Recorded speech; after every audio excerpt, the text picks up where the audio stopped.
બાપુ એ રાજમાંથી કીધું કે મારી બકરી ધરવી હોય ને 500 રૂપિયા ઇનામ. તે એક દી બિચારા દેહ પૂછક ગયા, બધે જઈ અને આખો દી વાડીમાં બકરી ધરવી. હાજે લઈ ગયા રાજમાં, બાપુ બકરી ધરાઈ રહી, રસકી કોરી બતન ગીધી ગીધી કર્યું તો બકરી મીઠી ખાવા. બાપુ કઈ બકરી ભૂખી છે એટલે 500 રૂપિયાનો. એક દી પટેલ આવ્યો, લાવો બાપુ હું ધરાવી દઉં. ઉભા કપામાં મૂકી દીધી, ઝીંડવા તારે જે ખાવું એ ખા. લઈ ગયા હાજર રાજમાં, બાપુ બકરી આજ તો ધરાઈ રહી જો, મારા ઉભા કપામાં મૂકી. બાપુ ગીધી ગીધી કર્યું, બકરી હારી ભૂખી હતી. એક દી વાણીએ કીધું, લાવો બાપુ હું ધરાઈ આવું.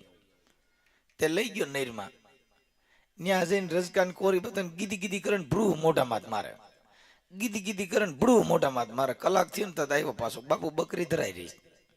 તો કે ઓલા આખો દી ખવડાવતા તોય ધરાતી નહોતી ને આજ કેમ વહેલી ધરાઈ ગઈ? કે બાપુ આજ તો મેં એને એવું ખવડાવ્યું છે. તે બાપુ એ ગઢમાં કીધું કે ગીધી ગીધી થત બકરી. કે બાપુ હવે ધરાઈ રહી છે. કામનો વારો આવી ગયો તો હું કેમ બાપા બાકી રહું? મને એમ થાય ને કે તમારું બકરું હું ધરવી દઉં. લઈ ગયા બાપુ વાડીએ, રજકો વાઢ્યો, રજકાની કોળી હાથમાં લીધી, હાથમાં નાની પરોણી લીધી. બકરીને કીધું ગીધી ગીધી ગીધી ગીધી. બકરી જ્યાં રજકો ખાવા તો મોઢા ઉપર ફડાક દઈને એક મારી તો બકરી આટી મારી ગયો. પાછું કીધું ગીધી ગીધી ગીધી.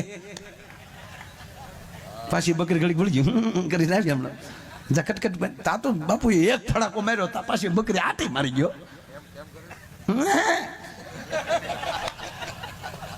અને શીપી 7મી વાર ફડાકો બોલાવ્યો પછી તો રજકાની વાસ આવે ત્યાં બકરી.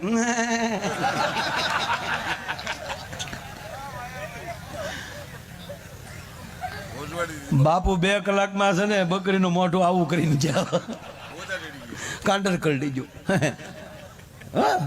બાપુ બીડે હામાં વાણીએ કે બકરીને કાંડર કરડી ગયું. એટલે થોડીક લોહી વાળી